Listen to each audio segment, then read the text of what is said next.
This story shows how thoughtless actions of elders can push a young soul toward rash decisions. And sometimes such decisions not only do not lead to a way out, but change the lives of many people in a completely wrong direction. The story of this family began in Fort Worth, Texas. Stephen, the son of a small insurance agency owner, was a striking figure at school. His chosen one became Beth Lommer, a talented athlete and president of the Honor School Club. She excelled in track and field, volleyball and basketball. Their school romance developed into something bigger, and in 1974, when Beth turned 18, they married. They made this decision right after Stephen signed a 4-year contract with the Navy. In the summer of 1976, more precisely on the 10th of July, the couple had their daughter Marie. Stephen's service required frequent moves between military bases. This nomadic lifestyle became a serious test for the young family. This situation was particularly difficult for Beth.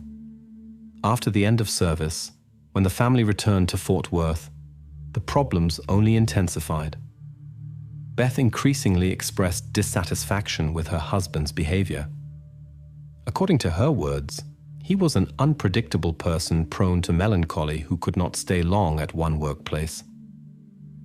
She compared their relationship to a passionate teenage infatuation. By this time, the romance had already faded under the burden of everyday life. Stephen's hot temper and his unfounded jealousy only made the situation worse. In 1979, Beth made the decision to separate.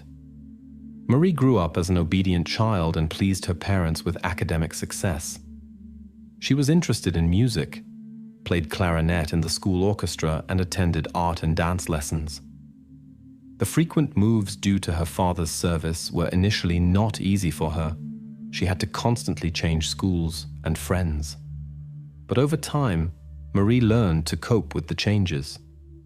Gradually, she became more sociable and found it easier to find common ground with new classmates and teachers.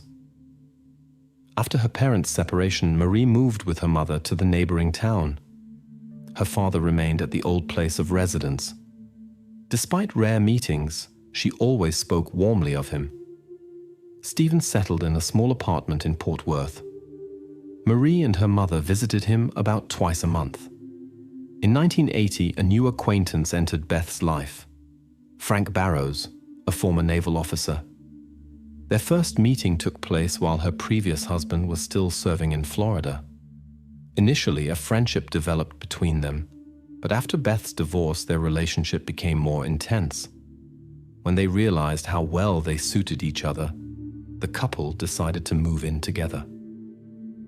After leaving the Navy, Frank entered the police service of the small Texan town of Granbury, which was about an hour from Fort Worth. It was a typical provincial town with about 10,000 inhabitants. At this time, Frank had also separated from his previous partner. From this relationship, he had a son who was the same age as Marie. The father received full custody and raised him alone.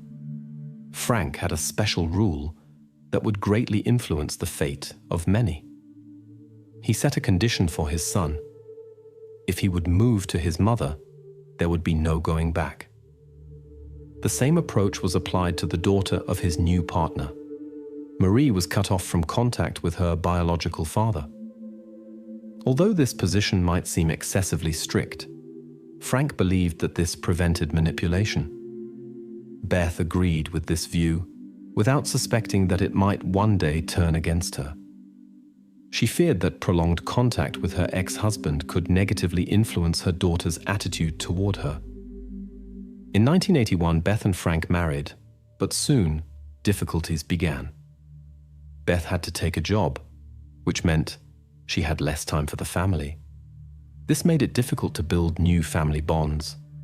The situation was exacerbated by the fact that Marie had difficulty accepting her stepfather's presence in her life. The problem became increasingly acute, and the family sought professional help. The psychologist found that the stepfather also harbored complex feelings toward his stepdaughter. He was troubled by the special closeness between mother and daughter. Marie was indeed very attached to her mother and this situation continued to worsen without an apparent solution. On her 16th birthday, Marie's life changed dramatically. When she came home, she witnessed an unpleasant scene. Her stepfather, Frank, was spending time with a strange woman. Outraged by what she saw, she immediately told her mother. But Beth's reaction was unexpected. Since she worked in the overloaded emergency room of the local hospital, she was rarely at home and saw neither her husband nor her daughter frequently. Beth, who understood the peculiarities of her schedule, did not condemn Frank's behavior. She blamed herself and said she had devoted too little time to the family. This attitude deeply hurt Marie. In the daughter's eyes, Frank deserved no forgiveness, and she insisted on a separation. Beth asked her daughter not to interfere in adult affairs. Gradually, the disagreements led to Marie distancing herself from her relatives. Every conversation with her stepfather became a confrontation in which she tried to put him in a bad light. Finally, she gave her mother an ultimatum: either divorce or she would leave the house. Beth did not give in to what she considered manipulation. Even when Marie actually began packing her things, the mother did not change her decision. Instead, Beth suggested a temporary solution, sending her daughter to Fort Worth, but not to her biological father, but to the maternal grandparents. She organized the move, helped with enrollment in the new school, and promised to stay in constant contact. Marie agreed to the move, but stayed there only 5 days. After spending all her savings on a taxi, she returned to Granbury, hoping to reconcile with her mother. But here, one of Frank's established rules came into play. His own son had recently experienced a similar situation. He had moved to his biological mother, was disappointed, and wanted to return. Frank did not allow it. Now this rule was applied to Marie. The way home was blocked. According to this principle, anyone who voluntarily left the house lost the possibility of returning. Beth later remembered this situation as one of the most difficult in her life. The emotional tension reached its peak. Everyone was screaming. Mother and daughter could not hold back their tears, but no compromise could be found. Beth felt that Frank was forcing her to choose between him and her daughter. Many acquaintances shared Frank's view of the situation. They understood his concern that frequent moves between parents could complicate the development and personality formation of children, especially at this age, when stability is particularly important. As a former military member, Frank was distinguished by particular adherence to principles in matters of order and discipline. He was firmly convinced that his decision would help avoid constant unrest, emotional stress, and relationship difficulties. His determination showed even in the situation with his own son, whom he also refused to allow to return. For Marie, it became clear that Frank would remain implacable. Her attitude toward him had already been shaken by his extramarital relationship and now turned into deep dislike. She saw in him an obstacle to reunification with her mother. Since she found no other way out, Marie returned to Fort Worth. Life with her grandparents was no longer possible, so she spent some time in a rental apartment. Her mother continued to stay in contact with Frank and hoped to soften his position. The mother explained to Frank that she had originally considered the situation temporary and had been convinced of her daughter's soon return. But even such sincere conversations could not change the former military member's decision. He remained unyielding in his resolve. The tense situation led to Marie having to seek psychological help again. In the sessions, she spoke about her feelings of abandonment and betrayal, convinced that Frank was intentionally trying to distance himself from her. These events unexpectedly changed the life of Stephen Roberts, Marie's biological father. After 3 years of rare meetings, his daughter moved in with him. For Steve, who was living alone at this time and struggling with depression, This was an important turning point. He found work as a mail carrier and met Sandra Hudgens, who lived in the same apartment complex. At this time, he and his daughter lived in a small one-room apartment where Marie had to sleep on a folding bed in the kitchen. Stephen's life changed fundamentally. A daughter and a new partner entered his life. Without losing time, he found a 2-room apartment and organized the move. Everything happened quite hastily, and he did not manage to properly set up the new apartment, especially given his personal difficulties, which he had been struggling with for many years. Aware of his daughter's difficult situation, Steve tried to cheer her up. He went with her to the cinema, to cafes, and constantly thought up new activities. But his new partner, Sandra, noticed that these efforts did not bring the desired success. Marie's school performance declined. Every day she telephoned her mother and asked to be allowed to return. She longed for maternal affection, criticized her father's cooking skills and how he kept order. Often the phone conversations ended with bitter tears and pleas to be allowed to return. The new school met with rejection from Marie, and her father's cramped apartment seemed like a cage to her. She could not accept that her mother put the new husband above her own daughter. Beth spoke only of her powerlessness. Her husband had categorically forbidden letting the stepdaughter into their house. Disturbing entries about her life appeared in Marie's personal diary. The worried father immediately made contact with his ex-wife. She hurried over for a serious conversation with her daughter and determined. Marie was merely trying to attract attention. After some time, the situation improved. The adolescent seemed to be getting used to the new life. Marie's grades improved significantly. She became one of the best students again and found common ground with her classmates. Outwardly, it looked as if life had returned to normal tracks. Her behavior became more balanced. According to the opinion of those around her, Marie's emotional state had normalized. She had fully settled in. Sandra noticed that her stepdaughter never came into conflict with her father, always showed respect, and behaved very composed. Acquaintances and relatives considered the high school student a model example of an adolescent. The father continued to do everything for his daughter, without suspecting that behind Marie's outward calm hid a completely different attitude. She only created the appearance of reconciliation with the situation while secretly harboring her own plans. On that fateful evening of the 18th of February 1993, the family decided to order Mexican food. After dinner, Stephen went to the church service but soon returned to his apartment building. His condition had drastically deteriorated. He got severe stomach pains. The worried Marie rushed to Sandra and reported her father's illness. Sandra came immediately to see how Stephen was doing. At this point, he already had pain in his arms, difficulty swallowing, and strong tension throughout his whole body. The troubled woman decided to call the emergency service. While she was speaking with the control center, the man's condition deteriorated rapidly.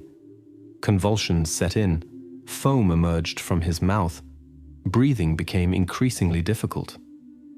The rescue team arrived quickly, but the airways were already blocked. The 38-year-old Stephen did not reach the hospital. Marie stood there as if frozen and observed what was happening with wide-open eyes. Sandra, who tried to shield the teenager from the difficult scene, hugged her tightly. At this moment, the woman suspected nothing of the true cause of what was happening. It was no coincidence.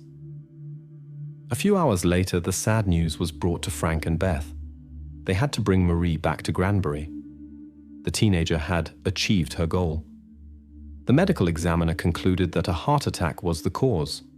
Pain in chest and arms, nausea and shortness of breath indicated this. The expert considered no other possibilities. Everything seemed perfectly planned. A natural cause was stated in the findings. Toxicological examinations were not performed. The laboratory simply lacked the equipment to detect certain substances in the organism. After the ceremony, when everyone had gone, Marie remained at her father's resting place. She stood motionless there, with an empty gaze, obviously in a state of deep shock.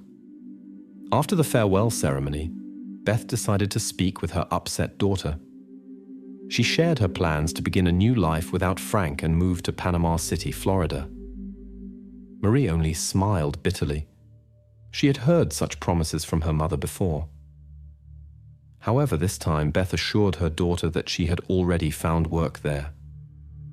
The woman dreamed of how they would live together again, like before. Her daughter's reaction was unexpected. She suffered a severe panic attack. It took some time until she caught her breath again and regained her balance. The mother attributed this condition to the stress of moving and recent events, without suspecting the true reasons. After the move to Panama City, Maria gradually learned to live without her papa. Beth found a position as a secretary in the traffic authority and enrolled her daughter at a new school. Life seemed to normalize, apart from her daughter's dejected state. The mother blamed herself and suspected the loss of a beloved person. The frequent moves and the difficult relationship with the stepfather were the reason. The school psychologist observed the young woman's emotional state attentively. The specialist determined serious emotional exhaustion. At times, Marie did not even find the strength to get up. Beth remembered a similar condition in her former husband and feared a hereditary predisposition for such problems. The worried mother turned to a psychiatrist in the hope of helping her daughter overcome the deep melancholy. Gradually, signs of improvement showed, but soon everything changed. After 4 months, Frank appeared. When he came to Panama City, he explained his desire to restore the marriage with Beth. He promised to spend more time with the family and reconsider his attitude toward the children. Amazingly, Marie's mother believed her unfaithful husband again. Marie was outraged by this turn of events. She categorically refused to live together with someone who had constantly abused her mother's trust. She explained that she missed Texas and wanted to return there to live only with her mother. But Beth had already decided to reunite with Frank again. Thereupon, Marie turned to her paternal grandfather, Jim, and asked to be allowed to live with him in Mansfield. The relatives agreed to take in their granddaughter, and so she changed her place of residence and school again. The grandfather was only troubled that she strictly refused to visit her father's resting place and spoke of strong feelings. Later, Beth suspected that her daughter was trying to improve relationships with her father's family through the move. Marie proved to be an exemplary granddaughter and excellent student who actively participated in family life. She continued to develop her artistic talents and was interested in journalism. Despite her attractive appearance, she preferred a reserved clothing style. Marie was distinguished by prudence. She never acted thoughtlessly, never stayed away too long, and avoided loud parties. Although many young men showed interest in her, she kept away from romantic relationships. At school, Marie found a new friend, Stacy, one of the most popular students. She noticed that something was wrong with Marie, as if she had been through something difficult. The protagonist carefully avoided any conversation about her father, without understanding how heavy her burden was. The inner struggles accumulated day by day. Everything changed in January 1994 when the friends read Hamlet together. Stacy recited a section about the potion and suddenly noticed how Marie turned pale and froze. To her friend's question about how she was feeling, followed an unexpected confession. Unable to keep the secret any longer, Marie told her story. At the beginning of February 1993, she secretly took a special preparation from chemistry class, wrapped in a napkin. The same evening, she added it to her father's food. Afterward, she had to watch the consequences of her action, from which she has not recovered to this day. Marie begged to keep this secret. Stacy was the first person to learn the truth. As it turned out, it was a specific preparation that was difficult to detect in ordinary examinations. It causes sudden heart problems that look like a natural disease. Marie claimed she had not known that. She only wanted her father to become ill and her mother to take her to herself. The confused Stacy told her mother. They turned to the toxicological center with the question about the properties of the preparation. The specialists showed themselves troubled and avoided an answer. The mother broke off the conversation. Stacy did not know what to do for a long time. At first, she decided to remain silent and tried to convince herself it had been a failed joke. She suggested to her friend that she turn to a psychologist or priest, but without success. The situation became increasingly difficult.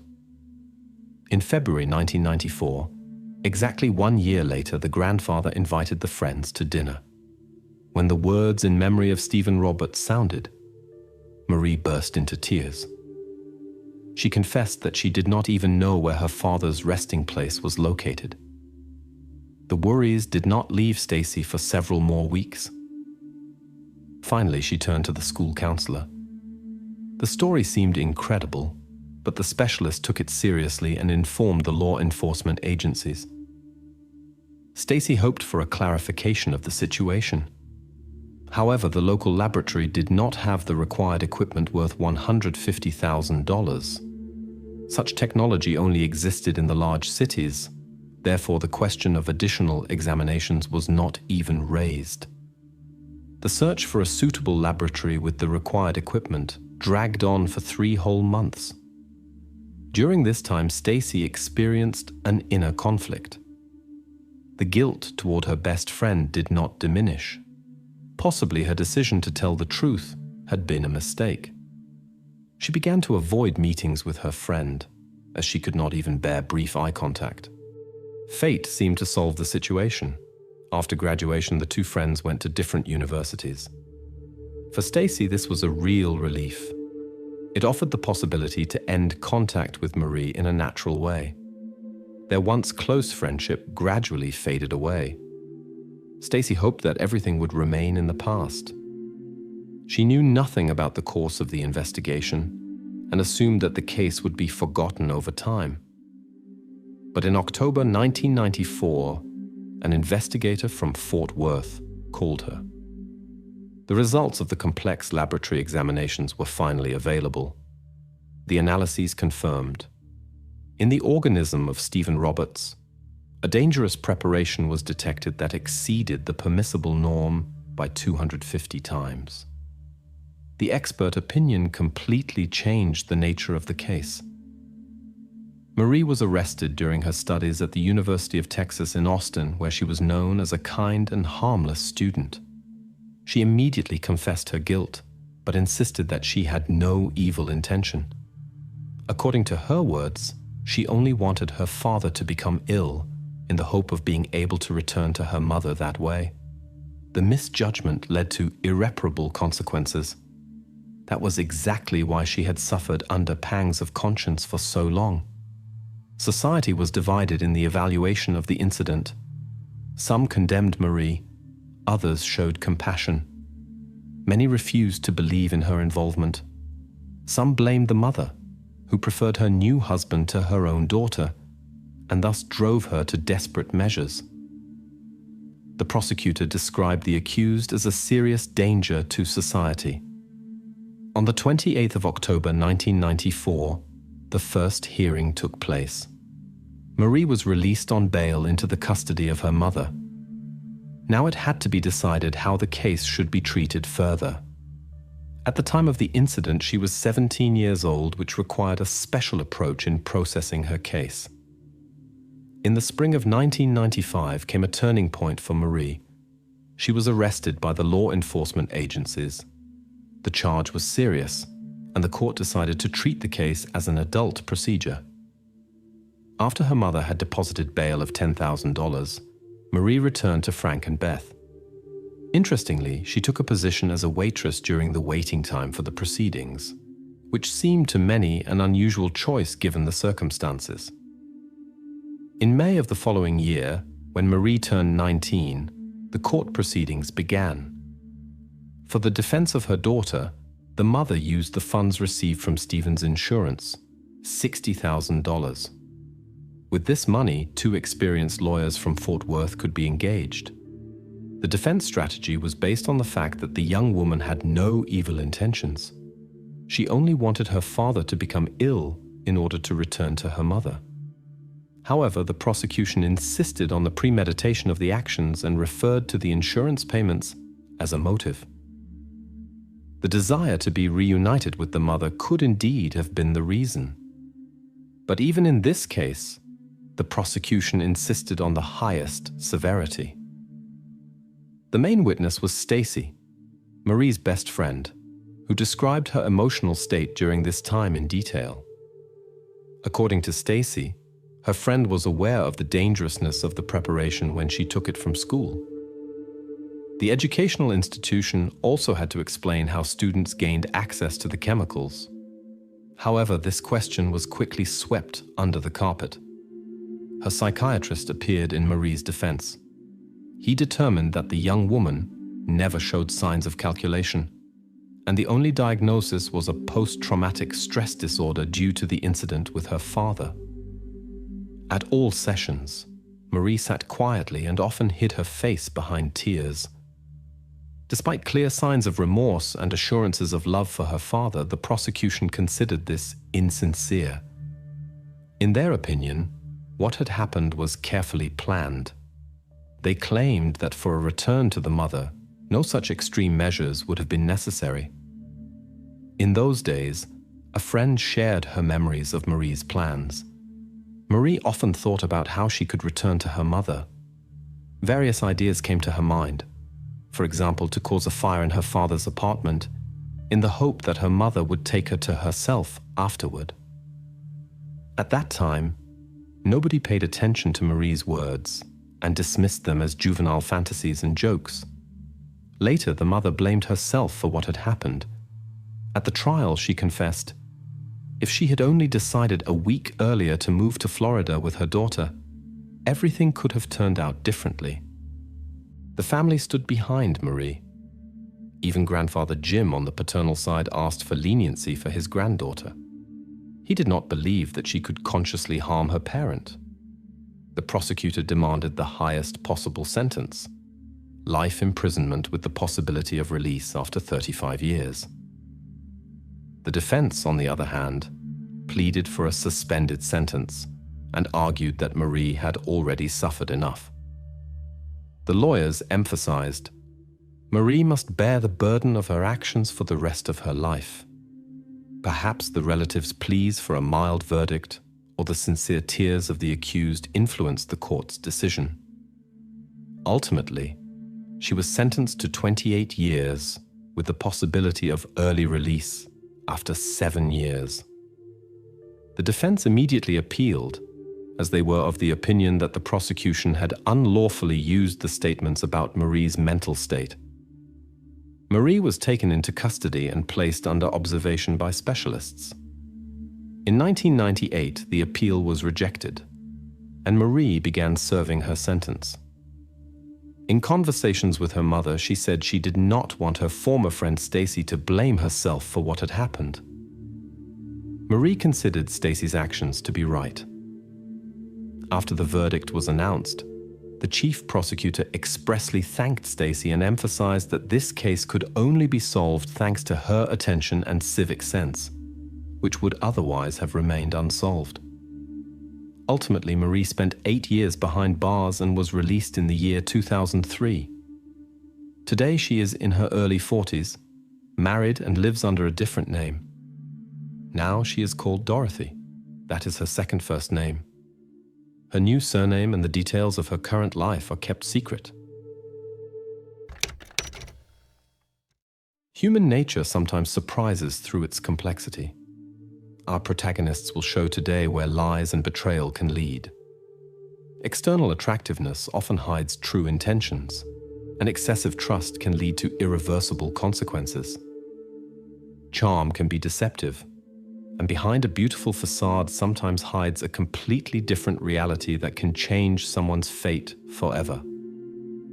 On a Sunday evening of the 20th of February 1994, an incident occurred on a lonely section of the country road between Cocoa Beach and Orlando in Orange County, Florida, that would change the life of the Newell family forever. Karen Newell desperately stopped passing cars at the roadside. When one of the drivers finally stopped, one could recognize her husband, John, motionless in the passenger seat of their car in the glow of his headlights. The woman urgently asked the stopping driver for a phone and dialed 911. With trembling voice, she pleaded with the dispatcher to send help quickly. Although the deputy sheriff, police, and paramedics arrived at the scene within minutes, they came too late to help John. The officers immediately began questioning Karen. According to her statements, everything happened when they were on their way home to Orlando after a beach trip. Their car began to stutter, and John asked her to stop at the roadside to check the defect. Karen got out to open the hood. At this moment, a small sedan with 3 suspicious occupants stopped beside them. The woman noticed a sticker with the inscription, "Bad Guy," on the rear window of their car. The strangers, who did not notice Karen, got out of the car. She ducked and became an involuntary witness to the further events. One of them went to the driver's window and demanded John's wallet. Her husband refused to comply with the demand and tried to defend himself. A confrontation ensued. After that, they quickly jumped into the waiting car and disappeared into the darkness. Karen, who had miraculously remained undetected, immediately rushed to her husband to help. An alarming call from Karen came into the emergency center. The woman was in an extremely emotional state. Through tears, she could barely speak and kept repeating that they had taken her husband from her when she was expecting a child. Karen Newell, a native resident of sunny Florida, had gone through many trials. From earliest childhood, fate did not spoil her with the warmth and care of her relatives. But the difficulties only strengthened her character. She grew into an optimist who radiated joy and energy. The sociable beauty captivated people. After school, she blossomed into a true beauty. Passers-by involuntarily looked after her. Admirers gave her no peace. Everyone dreamed of winning her attention. In her private life, however, not everything went smoothly. The first relationships after school brought no happiness. At 20 years old, Karen already had 2 failed marriages behind her. After a break in the search for love, she concentrated on her career. At 28 years old, beginning in the spring of 1993, Karen made rapid professional progress. She had experience in various accounting positions and worked as a nurse in a private clinic. The charming brunette also tried her hand in the modeling business and participated in beauty contests. But this door remained closed until fate led her to an encounter with John Newell. Everything began in a small bar on the outskirts of Orlando. John, a local auto mechanic and workshop owner, sat there alone. He was valued as a specialist of his craft. Shortly before, his first wife, a military doctor, had declared separation after returning from a deployment. She had met someone else. That's why John was in the bar, trying to cope with the pain of separation. But the loneliness did not last long. When Karen noticed him, she immediately felt interest. Naturally determined, she sat down with him, began a conversation, and invited him to dance. John was a desirable bachelor, young, successful owner of a well-known auto repair shop with 2 cars, his own house, and a considerable bank account. What began as a chance encounter developed into something greater. After a shared evening, they understood. A special feeling had emerged between them. The love story of Karen and John began like in a romantic film. Their first encounter developed into a deep mutual feeling that captured both so much that they soon could no longer imagine life without each other. Karen moved to her chosen one without long deliberation. The feelings ignited with such intensity that events rushed forward. Not even 2 months after their first romantic evening, on the 22nd of May 1993, The lovers sealed their fates with the bond of marriage. From the outside, the couple seemed made for each other, and it seemed as if only joy and prosperity lay before them. Reality corresponded completely to expectations. After the wedding celebration, Karen's career in the modeling world began to develop rapidly. With the help of her husband's useful contacts and regular participation in beauty contests, she received a prestigious position with television. The young wife's work schedule was quite tightly scheduled, including frequent multi-day business trips, but she always hurried back to her beloved. Naturally, it was difficult for John to come to terms with the separations. He was troubled by memories of earlier relationships, when his first wife decided after one of her trips to begin a new life with another. These worries made John fear that the story might repeat itself with Karen. But she always calmed her husband by painting pictures of their financially secure future. John admired the business sense of his chosen one and supported her enterprises in every way. The spouses often fantasized about how in 5 years they would give up their work and enjoy life without having to think about material problems. But fate had other plans. A few months after the wedding, the Newell couple learned the joyful news about upcoming family addition. The expectant parents were overjoyed. John saw how his dream of a large family was becoming reality. The newlyweds made efforts to preserve their special connection. They gave their all to maintain the excitement and tenderness that had emerged between them from the first glance. After Valentine's Day, 1994, they decided to treat themselves to a small vacation on the coast of Florida. The plan was simple: spend a weekend together, recover from the work rush, and enjoy each other's company. On the 20th of February, John and Karen decided to spend a day at the coast. After packing the essentials, they drove east of Orlando with their car. Their destination was Cocoa Beach, a picturesque place by the ocean that is popular with surfers. The couple enjoyed the whole day. They had a picnic, swam in the ocean, and stopped by a surf shop to shop before departure. The return journey began already at dusk. Karen sat at the wheel. John had relaxed with drinks during the day and didn't want to risk his driver's license. He made himself comfortable in the passenger seat and tried to adjust the disturbing radio. After the toll station, they drove onto the federal highway. Suddenly, the car began to shake. Karen felt strange vibrations in the steering wheel and shared this with her husband. They decided to stop to check the car. Exactly at this moment, the unexpected incident occurred. The arriving officers found John unconscious in the passenger seat. The investigators immediately began searching for the perpetrators, based on witness statements. Karen described the suspect's vehicle in detail and particularly emphasized a characteristic sticker on the rear window. After her statement, the pregnant woman was taken to the hospital for examination. It was important to ensure the well-being of the expectant mother and baby. Evidence was found at the crime scene: cartridges of caliber .22. The perpetrators fled in an unknown direction and took the weapon with them. In their haste, however, they left John's wallet untouched, which they had presumably targeted. The police immediately sounded the alarm in 6 adjacent districts. All available patrols received a description and began checking passing traffic. Special attention was paid to vehicles with the bad guy sticker. The checkpoints were also informed about the search for the suspicious vehicle. However, none of the drivers had seen such a car, and it had not driven through the checkpoints either, which raised additional questions in the investigation. When Karen was brought to the hospital as an emergency, the investigators had no time to question her about all the details of the incident. At that point, the health of the woman and the baby was more important. Fortunately, the doctors confirmed after examination that the young woman's condition was stable and she could speak with the law enforcement officers.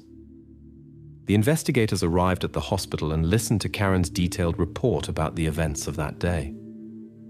She told them that they were not alone at Cocoa Beach. Her work colleague Peter PJ had joined them. They spent the whole day as a group of 3, and in the evening they set off on the return journey to Orlando in different cars. Peter drove ahead in his car, and Karen followed him at a short distance.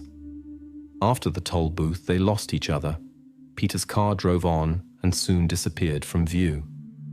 Exactly then, Karen's car steering wheel began to vibrate strangely. Her husband suggested stopping to check what was wrong. Karen got out first and opened the hood. At that moment, she heard squealing brakes. A strange car stopped abruptly directly behind their vehicle. Loud shouts followed. Karen hid behind the open hood and heard people in black and white Converse shoes demanding the wallet from her husband. Then sharp banging sounds could be heard. The unknown persons disappeared hastily without taking the wallet they had demanded. Karen could not recognize their faces. The investigators noticed several strange details in this story when analyzing the situation, which raised questions about Karen's statements. Nobody had seen a car with the inscription "Bad Guy." It seemed unusual that the perpetrators who were after the money suddenly drove away and forgot the wallet. It was puzzling why they did not notice the woman and did not check the space under the open hood. And finally, it was unclear why John as a mechanic had not looked himself to see what was defective, since Karen knew nothing about technology at all. Nevertheless, the investigators refrained from hasty conclusions and decided to gather more information about the incident. When examining the background, the investigators came across an interesting report from the Warlander police station that was dated 3 months earlier. The case concerned the Newell family. One evening around 9 o'clock, Karen heard suspicious noises from the backyard. Worried, she asked her husband John to look for the source of the noise. When John went outside, he encountered 2 unknown persons with masks who were armed with baseball bats. Fortunately, the suddenly switched-on light on the neighbor's porch scared away the wrongdoers, and they disappeared. The neighbor who had heard the noise came out to check what was happening. After John returned home, he told Karen about the incident, who immediately called emergency services. The doctors found several injuries on the man, but serious consequences could be avoided. Unfortunately, John could not describe the appearance of the unknown persons. Their faces were covered by masks. After unsuccessful investigations, the case was archived. At that time, John suspected that he had disturbed ordinary lawbreakers. But now this incident gained a different meaning. The investigators noticed an unusual pattern. Did John possibly have enemies? That would explain why the perpetrators did not take the wallet. Maybe they had a different goal. The investigators began to check John's circle of acquaintances, especially those with whom there might have been disagreements. Given his successful business, possible conflicts with competitors were also examined. However, the questioning of acquaintances brought no results. Everyone described John as a friendly, conflict-avoiding person who was always ready to help in any situation. Nobody remembered serious arguments or hidden grudges.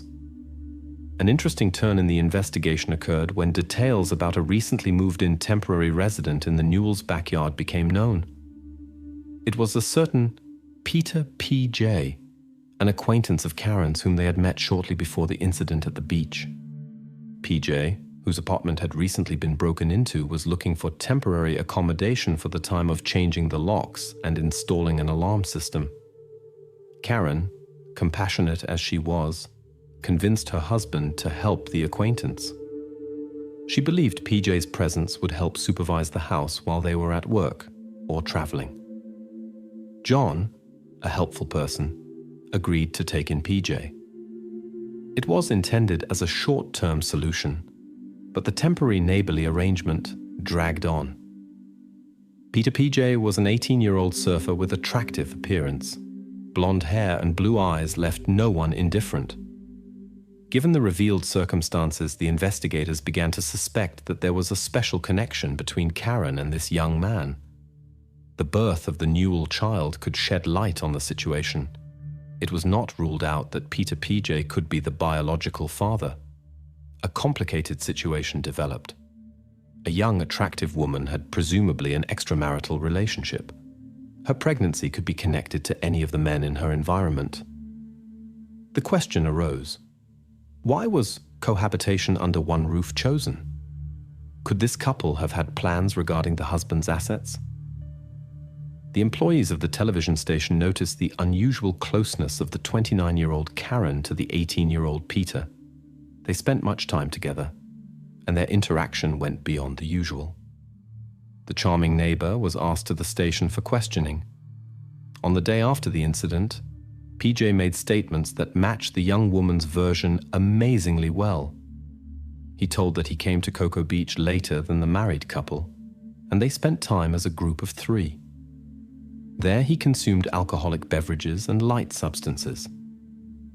In the evening, the young man got behind the wheel of his car and drove at a short distance ahead of the Newell's vehicle. According to his words, he drove ahead after the checkpoint without waiting for his acquaintances, since he was on his way to his home port, Port Saint. Lucy. His story was coherent and matched Karen's version. The answers sounded confident and without contradictions. The investigators began to question him about his life and tried to find inconsistencies in the story of his relationship with the young woman. Just then, it turned out that everything Karen had said about PJ was untrue. Contrary to her claims that the young man worked as a production assistant at her television station, the reality looked different. In reality, he had no regular income.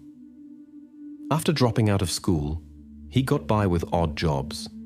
He mowed lawns and took on similar tasks.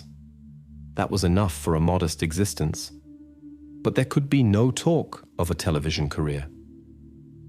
Karen's female friends shared information with the investigators about the true relationship between her and PJ.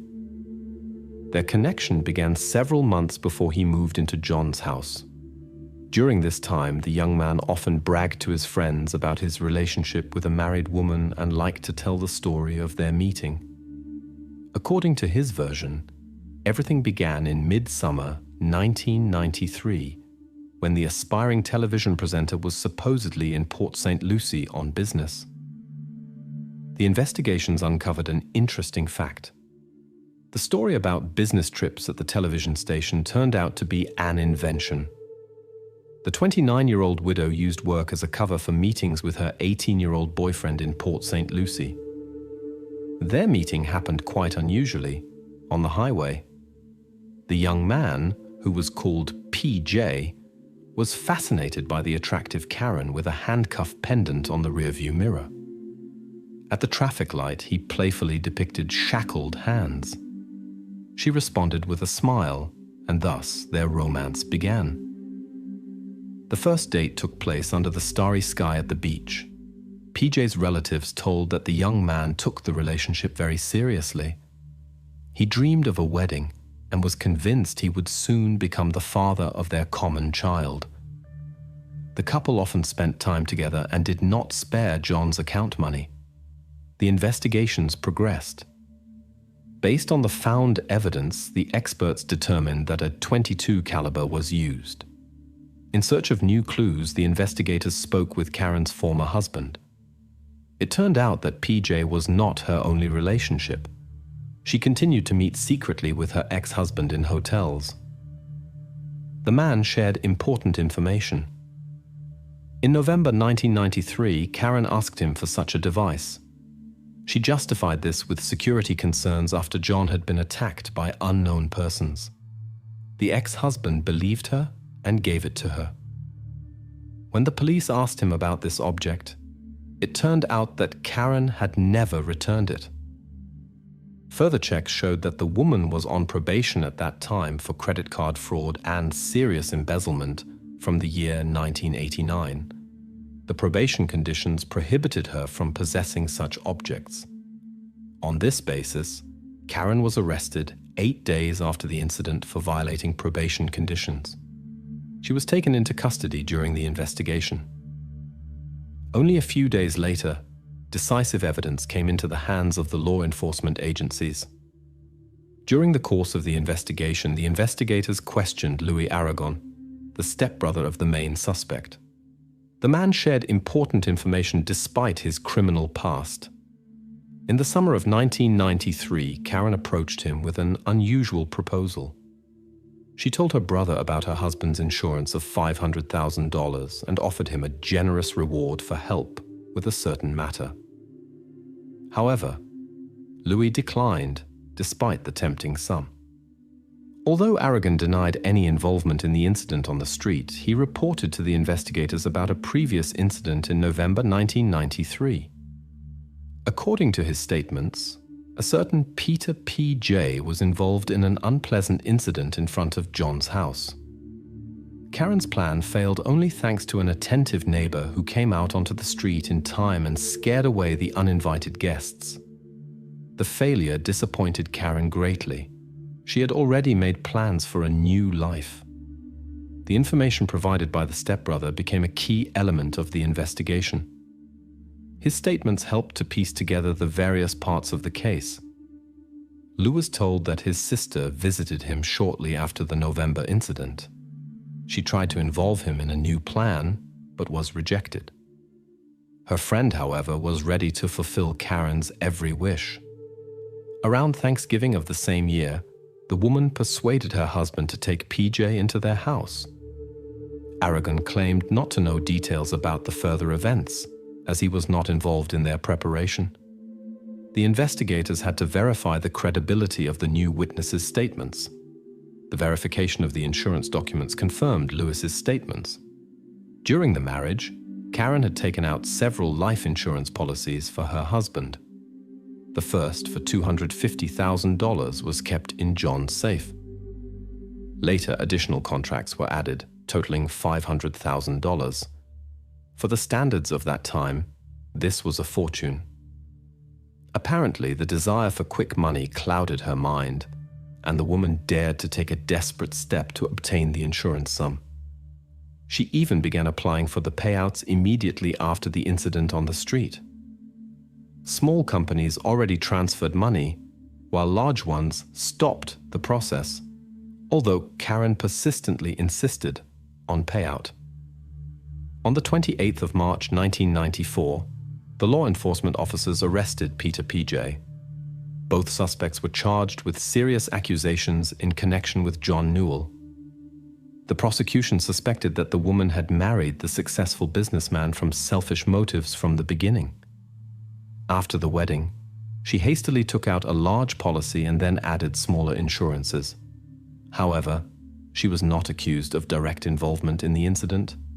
According to the investigators' view, she manipulated a young, attractive but uneducated man who had not even finished school.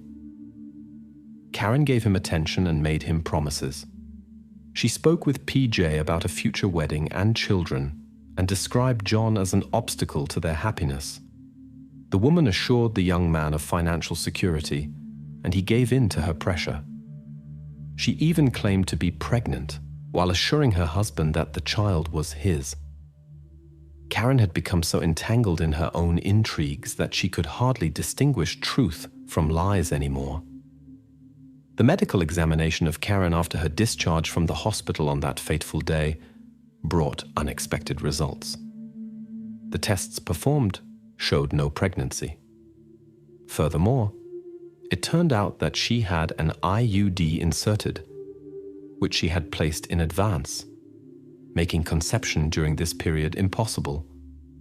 Obviously, the woman was aware of this fact. It turned out that the story about her condition was only a clever trick to influence the men around her. Given this extent of cunning, the prosecution insisted on the highest possible sentence, supported by solid evidence. The main witness was a young accomplice who also faced a severe sentence. He could be persuaded to cooperate by offering him a reduced sentence. In cross-examination, he immediately confirmed his relationship with Karen Newell. According to his statements, their meetings were always characterized by intimacy. She had enchanted him and then began to control him and push him toward decisive actions against her husband. This continued until the time of the fateful incident. PJ admitted that his companion had devised the planned risky act with sports equipment. When this attempt failed, she began to develop a more serious plan.